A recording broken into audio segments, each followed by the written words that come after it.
لكم في الروح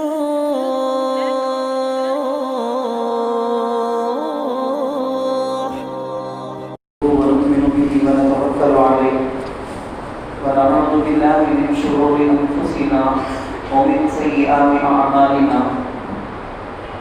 أما بعد فقد قال الله تبارك وتعالى في كلامه المجيد والفرقان الحميد: أعوذ بالله من الشيطان الرجيم. بسم الله الرحمن الرحيم. ولا تطع من أغفلنا قلبه عن ذكرنا واتبع هواه وكان أمره فرطا. صدق الله العظيم. قال نبينا وحبيبنا وسندنا ومولانا محمد صلى الله عليه وسلم: لا يلدغ المؤمن بالجهر واحد مرتين. میرے قابل قدر بزرگوں اور نوجوان ساتھیوں، جمعے کے فریضے کو ادا کرنے کے لیے ہم لوگ وقت پر جمع ہوئے ہیں۔ اللہ ہم سب کی جمعے کو قبول فرمائے اور ہمیں نمازوں کی پابندی کی توفیق نصیب کرے، آمین۔ یہ امت محمدیہ علیہ صاحبہ الصلاۃ والسلام، یہ جو مئی اور عام ہیں، حضور علیہ الصلاۃ والسلام کی امت ہے۔ ہم لوگوں کو اس دنیا میں اللہ نے دنیا کا جو قانون رکھا ہے اسی قانون کے ساتھ چلنا ہے۔ میں مسلمان ہوں، باقی دنیا کے اندر دوسرے مذہب والے ہیں، چاہے وہ کسی بھی مذہب سے ان کا تعلق ہو، جس طرح اس کو اپنی بھوک ختم کرنے کے لیے روٹی اور کھانا چاہیے، میں مسلمان ہوں تو مجھے بھی اپنی بھوک ختم کرنے کے لیے کھانے کی چیز روٹی کھانا ہی کھانا چاہیے۔ جس طرح دوسروں کو پیاس بجھانے کے لیے پانی کی ضرورت، میں مسلمان ہوں تو مجھے بھی اسی کی ضرورت۔ میں یہ نہیں کہہ سکتا ہوں کہ ارے میں تو مسلمان ہوں، میں تو امت محمدیہ میں سے ہوں، میری فضیلت کتنی بڑی ہے، میں اللہ کو ماننے والا، رسول کریم آخری نبی حضرت محمد صلی اللہ علیہ وسلم پر میرا ایمان ہے، میں ان کی امت میں سے ہوں، اس لیے مجھے ایسا غیب سے اللہ انتظام کر دے گا، میں نہیں کھاؤں گا میرا پیٹ بھر جائے گا، میں پانی نہیں پیوں گا میری پیاس بجھ جائے گی، ہرگز نہیں ہو سکتا۔ اب دیکھیں تاریخ میں یہ دنیا، ہم بار بار کہتے ہیں کہ یہ دنیا دارالاسباب ہے، سبب، ریزن، کوئی ایک کارن، ایک چیز ہوتی ہے، اس کو یوز کر کے، اس کو استعمال کر کے ہم اپنی ضرورت پوری کر سکتے ہیں۔ ہم اپنی گرمی کو دور کرنے کے لیے پنکھے کا استعمال کرتے ہیں، دنیا میں سارے استعمال کرتے ہیں۔ خیر بات لمبی ہو جاتی ہے۔ آپ تاریخ میں دیکھیں حضرات انبیاء علیہ السلام، ان لوگوں کو اللہ تعالیٰ نے لوگوں کو، انسانوں کو سمجھانے کے لیے بھیجا، جا کر بتاؤ کہ میری پسند میری ناپسند چیزیں کیا ہیں بتاؤ، کیونکہ لوگوں کو تو ڈائریکٹ اللہ کی پسند ناپسند معلوم نہیں ہو سکتی تھی، تو اللہ نے نبیوں کو بھیجا۔ ان نبیوں میں آپ دیکھ سکتے ہیں، ہم تو دشمنوں میں سے بڑے بڑے دشمنوں کا تذکرہ کرتے ہیں، نام لیتے، فرعون کا نام لیتے، قارون کا نام لیتے، ہم نمرود کا نام لیتے، بڑے بڑے دشمنوں کا نام لیتے۔ وہ سارے دشمن نبی کے، تمہارے میرے نہیں بلکہ نبی کے مقابلے میں کھڑے ہوئے تھے۔ ہم چاہتے ہیں کہ آج ہندوستان کے مسلمانوں پر جن ظالموں کی وجہ سے حالات آئی ہیں، مصیبتیں آ رہی ہیں، ہم چاہتے ہیں کہ ہم ذکر کریں گے، دعا کریں گے، اللہ کے پاس ہاتھ اٹھائیں گے، دشمن مر جائے گا، دشمن فوراً ختم ہو جائے گا۔ اس نے ابھی آپ اس کے دعا کرنے سے ایک سیکنڈ پہلے اس نے اپنے بت کے پاس دعا کر کے وہ نہیں آیا، وہ 50 سال 60 70 سال گراؤنڈ ورک، میدانی محنت کر کے وہ اس پوزیشن میں آئے ہیں۔ ہم چاہتے ہیں کہ ہم ہاتھ اٹھائیں گے، سارے ظالم مر جائیں گے، سارے ظالم، زمین کھلے گی اور اپنے اندر نکل لیں گے، آسمان اپنے اندر اٹھا لے گا، ہوا آئے گی اڑ کر چلے جائیں گے۔ ایسا نہیں ہونے گا۔ انبیاء حضرت نوح علیہ السلام، آپ کو معلوم ہے قرآن میں تذکرہ آتا ہے کہ 900 سال، ایک دن دو دن کی بات نہیں، مسلسل دشمنوں کو، جو بھی اللہ کے دشمن ہو گئے تھے، ان کو سمجھاتے تھے کہ کسی نہ کسی طرح ان کو سمجھا بجھا کر اللہ کا دوست بنا لیں، اللہ کے راستے میں، جنت کے راستے میں ان کو لا لیں۔ اس لیے دن رات کی محنت ہے، آپ اور میں تو تصور بھی نہیں کر سکتے۔ آپ اور میری محنت کیا کس کونے کی، کس رائے کے دانے کے برابر کی ہوگی؟ 950 سال مسلسل محنت۔ اس کے بعد جب ان کی بات نہیں مانی گئی، تب اللہ نے، انہوں نے دعا نہیں کیا یا اللہ ایسا طوفان دے دے، ختم کر دے، کہ تم اپنے لوگوں کو لے کر نکلو، باقی کو میں ختم کر دیتا ہوں۔ اب ان کے جینے کی وجہ سے دشمنوں میں ان کی نسلیں دشمن ہی آئے۔ حضرت ابراہیم علیہ السلام مسلسل پورے ملک میں ٹکر لے لیے، اکیلے نوجوان کھڑے ہوئے، اپنے باپ کو سمجھاتے ہیں، لوگوں کو، گاؤں والوں کو سمجھاتے ہیں، اور اصل سینٹرل کو چلے گئے، مرکز کو، وہاں جا کے بادشاہ نمرود کو سمجھاتے ہیں، اس کے پاس بحثیں ہوتی ہیں۔ کتنی محنتیں، کتنی مشقتیں برداشت کی، انہیں ستایا گیا، انہیں بری باتیں کہی گئی، آگ میں، زندہ آگ میں پھینک دیا گیا۔ ایسی خطرناک نوبت آئی انبیاء پر۔ اس کے بعد اللہ نے اس نبی کے دشمن کو ختم کیا۔ فوراً انہوں نے، میں تو نبی ہوں، میں اللہ کا پیغمبر ہوں، ہاتھ اٹھاؤں گا، اس کو ختم کروں گا، ایسا نہیں کیا نبی نے۔ بڑے پیغمبر ہم کہتے جائیں گے تو آپ سنتے جا سکتے ہیں کہ کتنی تاریخ ہے۔ حضرت موسیٰ علیہ السلام نے، حضرت موسیٰ نے کتنی مشقتیں برداشت کی، بڑی محنتیں، بڑی مشقتیں، سامنے دریا ہے، آگے کچھ بھی راستہ نہیں، آگے بھی موت، پیچھے بھی موت، فرعون کی بہت بڑی لشکر، بہت بڑی جماعت پیچھے، اور آگے ٹھاٹے مارتا سمندر، دریا، ادھر جائیں گے تو بھی مرنا ہے کہ نہیں، پیچھے جائیں گے تو بھی مرنا ہے کہ نہیں۔ ایسی مصیبت تک انہوں نے پوری محنت کی، اپنے بس میں جتنا ہو سکتا تھا پوری تدبیر۔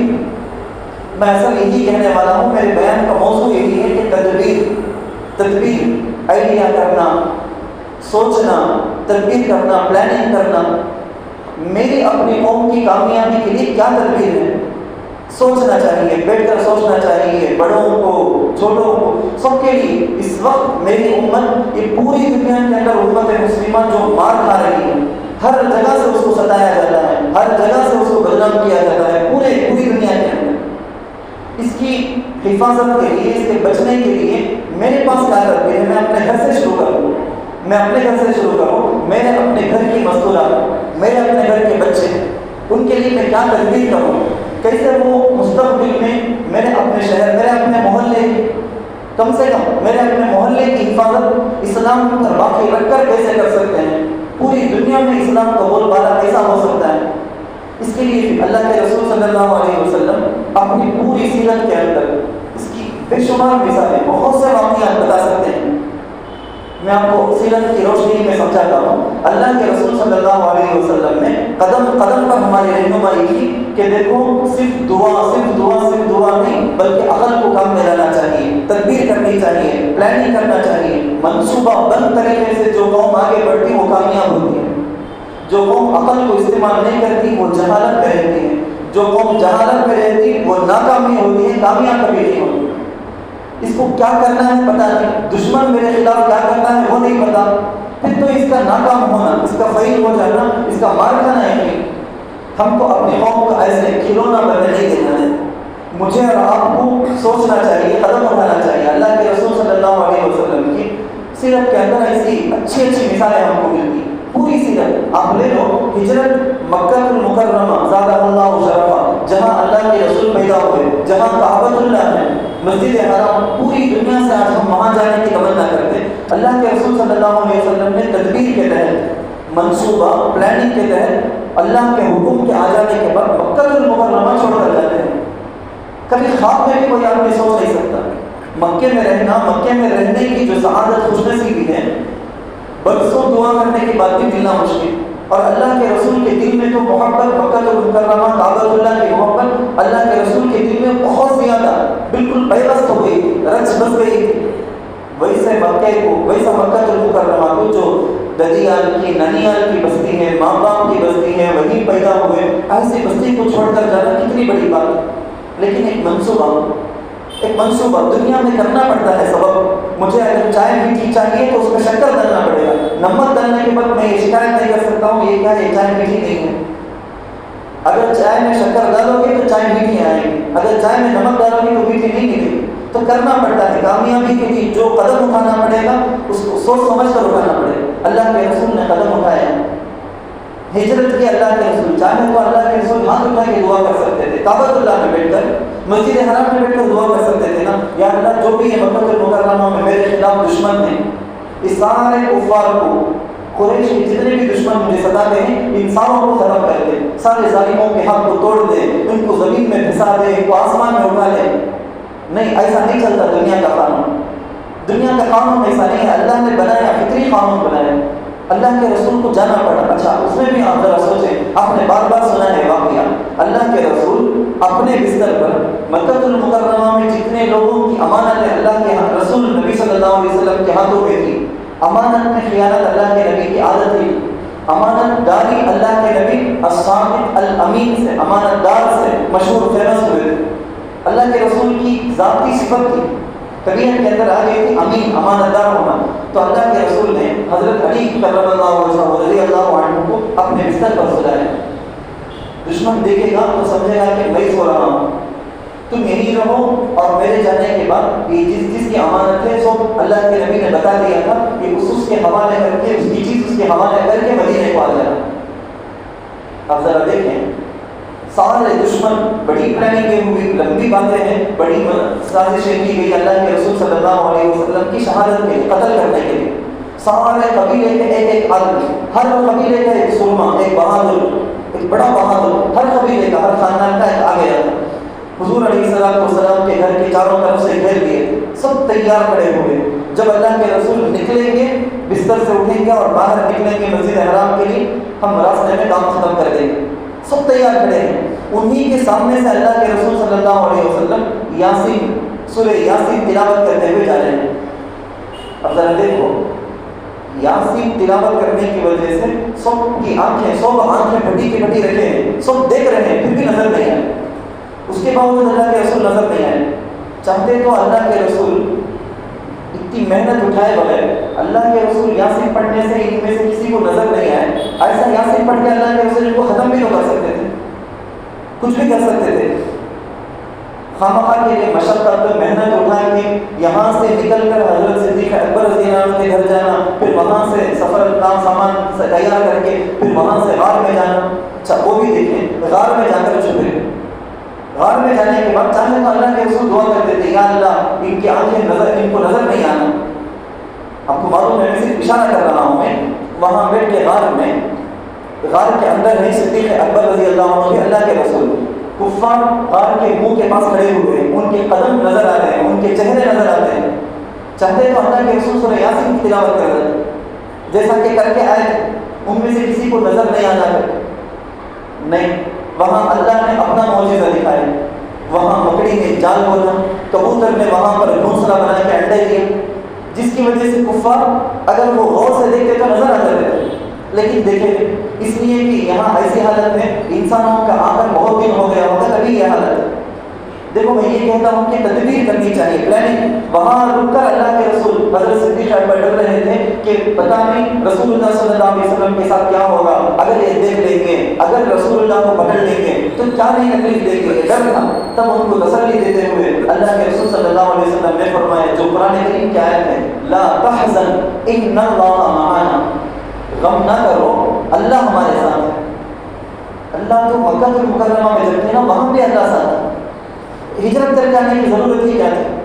ہم مسلمانوں میں سب سے بڑی خرابی یہ ہے، کچھ بھی بڑی سی بڑی سازش آ جاتی، مصیبتیں آ جاتی، CAA کا ہو، NRP کا ہو، ایسے کوئی بھی ہو، کہیں کہ اللہ ہے، دیکھ لینا، اللہ ہے، ہمنا، اللہ بچانا. کیا کیا کرتے تھے، اتنا بول کر ختم. اتنے سے کام نہیں چلے گا. ہم کو جو منصوبہ بند طریقے سے اب کرنا ہے، ہماری اپنی قوم کو، ہماری نسلوں کو، اگر ان کی تعلیم مکمل نہیں ہوئی تو 10ویں تک کی تعلیم کو لازم کرانا. اگر وہ کہیں کام میں رہیں، ان کے گھر کی حالات خراب ہیں، تو ان کو کسی نہ کسی طریقے سے گھر کا انتظام کر کے اس کو پڑھائیں، اس کی سرٹیفکیٹ ریڈی کریں، اس کی نسلوں کے یہاں ہمارے اس ملک کے اندر رہنے کا یقینی بنائیں. ہم نہیں کرتے. اللہ کے رسول صلی اللہ علیہ وسلم مدینہ منورہ سے، ایک اور واقعہ، مدینہ منورہ سے کچھ چیزیں، بہت ساری چیزیں ہیں، جیسے آپ سمجھو سودا صرف چیزیں ہیں، سودے ہیں، یہ ساری چیزوں کو مکہ المکرمہ بھیجنا تھا. مدینے میں اللہ کے رسول صلی اللہ علیہ وسلم یہاں سے بھیجنا تھا مکے. ایک صحابی کو بولا کہ دیکھو یہ ساری چیزیں لے جانا ہے، مکہ المکرمہ میں فلاں فلاں خاندان، فلاں فلاں قبیلے میں جا کے تقسیم کرنا. تم اکیلے تو نہیں جا سکتے ہو، کچھ مزدور کام والے تو ہمارے ساتھ ہوں گے، لیکن ایک ذمہ دار، ایک اور ساتھی تلاش کر لو، کوئی اچھا ساتھی جو پورے راستے میں مدینہ سے لے کر مکہ تک کے سفر میں تم کام تقسیم کر کے آدھا آدھا کر لیں، ایسا کوئی ساتھی تلاش کر کے لاؤ.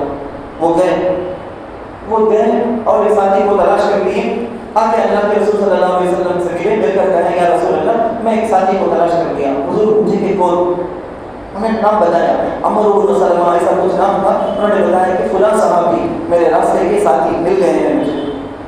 اللہ کے رسول نے کہا دیکھو اچھا میں ایک بات بول دوں، جس ساتھی کو انہوں نے تلاش کیا وہ بھی ایک صحابی، بہت ہر صحابی قابل بھروسہ، ہر ایک صحابی جنت ہے، ہر صحابی ہدایت کے ستارے، کسی میں کوئی شبہ نہیں۔ لیکن انسان کو اپنی عقل ہمیشہ استعمال کرنی چاہیے، ہمیشہ ہوشیار رہنا، ہمیشہ چالاک رہنا، یہ اللہ کے نبی نے تعلیم دی۔ بولو تو بولتے چلے جاؤ، اللہ کے رسول نے یہ تعلیم دی۔ دیکھو عجیب و غریب بات، اللہ کے رسول نے کہا اچھا اس ساتھی کو تم اپنا راستے کا ساتھی بنائیں، ذرا ہوشیار رہنا، ذرا احتیاط سے رہنا۔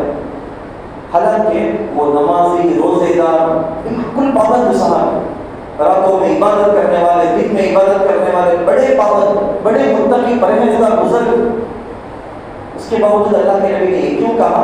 کیونکہ مدینہ سے مکہ جاتے ہوئے ان کا قبیلہ پڑتا ہے، راستے میں ان کا قبیلہ رہتا ہے، اتنا بہت زیادہ سامان یہ لے کر آ رہے ہیں۔ اگر اس کی خبر یہ وقت سے پہلے ان کے اپنے قبیلے کو پہنچا دیں گے، ہو سکتا ہے ان کے قبیلے کی کچھ بدماش قسم کے نوجوان، خراب قسم کے، خراب عادت والے، لوٹ مار کرنے والے، چوری کرنے والے، ایسے نوجوانوں کو معلوم ہو جائے گا، وہ آ کر ڈاکہ ڈال کے راستے میں لوٹ لیں۔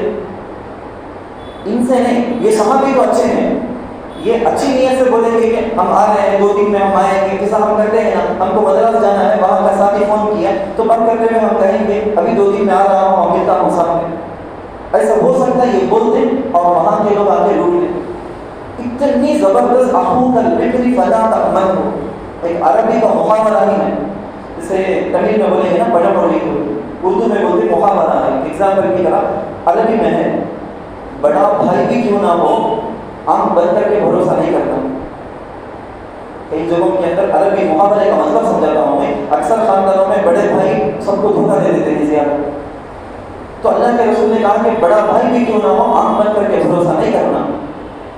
اللہ کے رسول نے قدم قدم میں سکھایا۔ آج ہم مسلمان کیا ہیں؟ آنکھ بند کر کے بھروسہ۔ یہ آپ بھی کہہ دیں کہ ماشاء اللہ اپنی اسپیچ میں، اپنی تقریر کے دوران کوئی بھی غیر ہوگا، سبحان اللہ 2 بار کہتے، ماشاء اللہ الحمدللہ 2 بار کہتے، آنکھ بند کر کے بھروسہ کہیں گے کہ کسی کو ووٹ دینا ہے، اس کے علاوہ کسی کو نہیں۔ کوئی ایک آدمی کہہ دے کہ یہ الامانہ چٹ فنڈ ہے، یہ السلامہ ہے، کوئی بھی اسلام کا نام رکھ دیں تو آنکھ بند کر کے سارے پیسے جا کے جمع کر دیں۔ ہم اپنی زمین بیچ کر، اپنے بچی کی شادی کے لیے جو پیسے تھے، مال تھے، سب جا کے جمع کر دیں گے، دھوکہ قدم قدم پر، بہت زیادہ کرتے ہیں، بہت زیادہ ہم دھوکہ کھاتے ہیں، بہت زیادہ۔ اللہ کے رسول نے قدم قدم پر ہم کو سکھایا ہوشیار رہنے۔ دیکھو کتنے قابل ہے بھروسہ صحابی، وہاں اللہ کے رسول نے کہا کہ ذرا احتیاط سے رہو۔ فلسطین کے اندر یہی حالت ہوئی تھی، جو آج کل جو ہمارے انڈیا کے اندر روز کی جو تازہ خبر چلتی ہے کسانوں کے بارے میں، ایک زمانے میں ایسے ہی فلسطین کے مسلمانوں کے ساتھ ہوا تھا۔ فلسطین کے مسلمان اکثر کسان تھے، سب کسان تھے۔ یہودیوں کو جب منصوبہ بنا لینے کے بعد ان کو ایک ملک، ایک کنٹری بنانا طے کر لیے، وہی دشمن ہمیشہ پلاننگ کے ساتھ ایک ایک قدم بڑھتا ہے۔ ہم کیا کرتے ہیں، 40 سال سوتے رہیں گے، 40 سال کے بعد جب دشمن کی ایک پلاننگ میں وہ کامیاب ہو جائے گا، تب ہم صرف اتنا سمجھیں گے کہ ہاتھ اٹھا کر دعا کر دیں گے، نماز پڑھیں گے، دعا کریں گے یا اللہ ظالم کے ہاتھ کو توڑ دے، بس کرو۔ پھر اپنی معمول زندگی، اپنے عیاشی، اپنے کھیل کود، اسی میں ہم بدل ہو جاتے ہیں۔ فلسطین کے مسلمانوں کسان تھے، غریب تھے، ان کو پیسوں کی ضرورت تھی۔ یہودی بڑے مالدار، پوری دنیا سے پیسے جمع کرتے تھے، سود کے پیسے دے دے کر خوب جمع کرتے تھے۔ وہ گئے فلسطین، جہاں پر انہوں نے ایک بینک قائم کیا، سب سے پہلے ایک بینک قائم کیا، جیسے ہمارے یہاں ہوگا نا، بار بار ہمارے یہاں کے بینکوں میں نگے کڑن لگاتے، زیور کے بدلے میں لون دینا، زمین کے بدلے میں لون دینا، وہی لگایا ہم لوگوں نے، نیلا کڑن، زمین کے بدلے میں قرض دیا جائے گا۔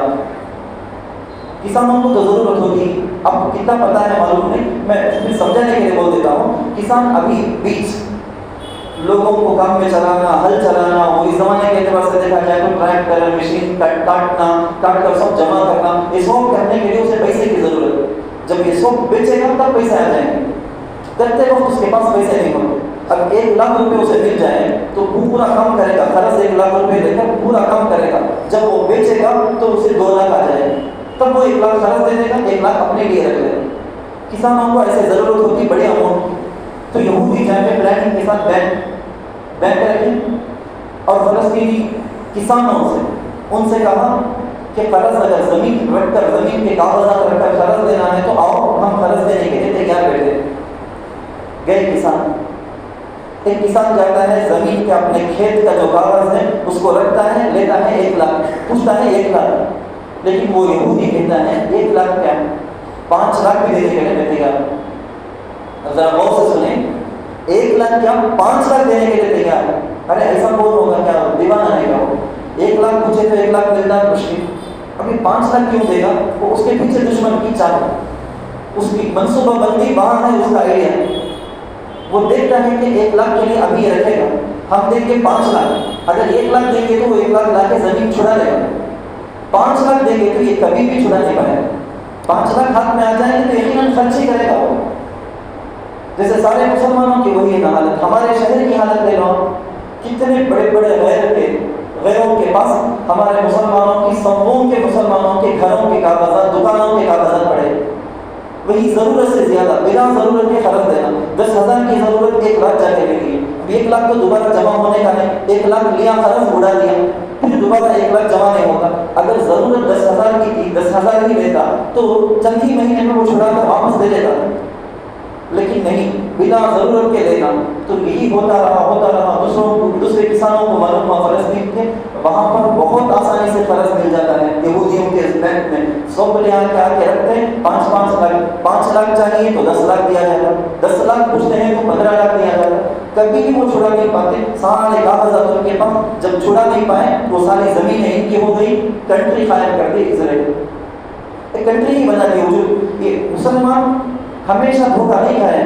ایک مرتبہ بدر کی جنگ جو ہوئی، جنگ بدر میں اللہ کے رسول صلی اللہ علیہ وسلم مسلمانوں کی کامیابی ہوئی، تو بہت سے کافر مارے گئے، بہت سے دشمن ارسٹ ہو گئے، قید کر لیے گئے۔ اب جو قید کر لیے گئے ان میں سے جو اچھے مزاج کا ہے، جو لڑنا، ہمیشہ مارنا توڑنا کاٹنا بول کے ایسے مزاج کا جو نہیں، جو اچھے مزاج کے ہیں، وہ آگے ایک بار دھوکے میں دشمن سب کو لے کر آگے اس میں آ گئے۔ تو اللہ کے رسول ویسے آدمی کو، اللہ کے رسول تو مکے والے تھے نا، تو اللہ کے رسول کو معلوم تھا کون اچھا کون کیسا ہو۔ ایک شاعر تھا کبھی ایک شاعر، وہ شاعر بھی لڑنے کے لیے بدر میں آ گیا، تو اللہ کے رسول دیکھا تو شاعر ہے، تجھے لڑنے سے کیا تعلق، تو ایک بار آ گیا ہوگا، وہ بہت بندہ سماجر کیا ہے، ہاں محمد مجھے معاف کر دو، مجھے معاف کر دو، میں شادی شدہ ہوں، میری بیوی ہے، میرے چھوٹے چھوٹے بچے ہیں، اگر تم مجھے مار دو گے، خیم میں ڈال دو گے تو وہ بھوکے مر جائیں گے، ایسی باتیں کہا۔ اللہ کے رسول صلی اللہ علیہ وسلم نے کہا کہ چلو میں معاف کرتا ہوں، بھیج دی۔ اس کے بعد دوسری جنگ ہوئی، جنگ احد کی لڑائی۔ احد کی لڑائی میں بھی بعد میں جب آخر میں مسلمانوں کو اللہ نے کامیابی نصیب کی تو اس کے بعد قیدیوں کو دیکھنے لگے حضور علیہ السلام، اس میں وہ تھا جو گزشتہ بار بہت منت سماجت کر کے میں تو شاعر ہوں، ایسے چاہ گیا، لڑنے کے لیے نہیں آیا، مارنے کے لیے نہیں آیا، مجھے معاف کر دو، دوسری مرتبہ حاضر۔ اب بھی وہی لہرا، وہی باتیں، وہی گفتگو دوبارہ جاری کرنے لگا، میں شادی شدہ ہوں، محمد تم جانتے ہو، میں ایسے ہی آ گیا ہوں، میرے چھوٹے بچے کی بیوی ہے، بھوک سے مر جائیں گے۔ رسول اللہ صلی اللہ علیہ وسلم نے اس وقت وہ تاریخی جملہ قیامت تک کے پورے مسلمانوں کے لیے کہا، ایک سوراخ میں ایک ایمان والا ہاتھ ڈالے، اس میں سانپ یا بچھو کوئی بھی ڈس دے، ہاتھ اٹھا لے، اگر یہ عقل والا ہے تو دوبارہ ہاتھ اس سوراخ میں نہیں ڈالے۔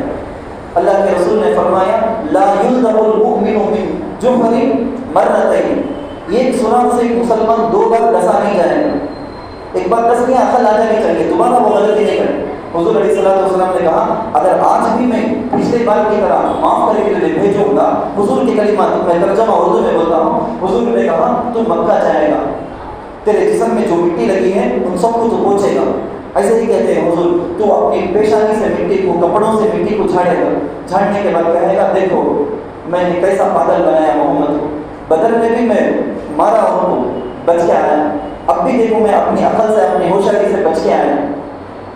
ہم میرا دین میرا مذہب ایسے پاگل پن کو، ایسے دانستگی کے بغیر، آئیڈیا کے بغیر، سوچے بغیر چلنے سے منع کرتا ہے، مجھے منع کرتا ہے، میں ہرگز تجھے معاف نہیں کروں۔ اللہ کے رسول نے سکھا دیا، مسلمان ایک بار کیا، یا تو ہمارے مسلمان تو 10 بار 20 بار وہی خاندان گزشتہ بار فلاں کمپنی میں پیسے ڈال کے ہار گئے تھے، پھر اس بار ایک نئی کمپنی کا نام اتنا نفع دیتا ہوں، وہ یہ تجارت کرتے ہیں، اس میں اتنا نفع آتا ہے، پھر ڈالیں وہاں فرق ہے، تیسرے سال تیسرے انداز سے سنیں گے ایسی کمپنی، اس میں یہ تجارت ہے، یہ طریقہ ہے، یہ رولس ہے، پھر وہاں پہ ڈالیں پیچھے مار کھاتے رہنا، ٹھگتے رہنا، دھوکہ کھاتے رہنا، یہ ہم کو نہیں سکھایا گیا۔ کہنے کے لیے تو بہت ساری باتیں ہیں، صرف درخواست یہ ہے کہ NEP نیشنل ایجوکیشن پالیسی کا بھی حکم آ گیا، سب حکومت لاگو کر دی جائے گی، ان کی 70 سال کے بعد کی ایک کامیابی ہے، اس کامیابی کو ہم صرف ہاتھ اٹھائے ختم کرتے نہیں، ہم کو بھی منصوبے کے ساتھ چلنا پڑے گا۔ ہمارے ہر بچے کو، چاہے وہ لڑکا ہو یا لڑکی ہو، بچہ ہو کہ بچی ہو، دین کی بنیادی ساری تعلیم پہنچنا ہی پہنچنا ہے۔ اسکول کی ان کی تعلیم 10ویں کی کم از کم لازم ہے، ضروری ہے، اس کے بغیر ہم اپنی نسلوں کو بچا نہیں سکتے۔ ہم بچ گئے، ہماری عمر اتنی بڑی ہو گئی، لیکن آگے آنے والے یہ جو بچے ہیں، ہم کافروں کے ہاتھ میں نوالہ بنا کر دیکھا نہیں جا سکتے کہ میرے جانے کے بعد یہ میری نسلیں ہو سکتا ہے کہ ڈر سے، ان کی کامیابی سے، ان کی طاقتوں کو دیکھ کر مرتد ہو جائے، حضور علیہ السلام کی یہ امت حضور کے دشمنوں میں سے شامل ہو جائے، مرتد ہو جائے، کافر ہو جائے۔ اس سے بچانا تم میں سے، مجھ میں سے، ہر ایک کا فریضہ ہے۔ اللہ تعالیٰ سے دعا ہے کہ اللہ پوری دنیا کے امت مسلمہ کو سمجھ رسید کرے کہ وہ تدبیر کو کام میں لائیں۔ وآخر دعوانا الحمد للہ رب العالمین۔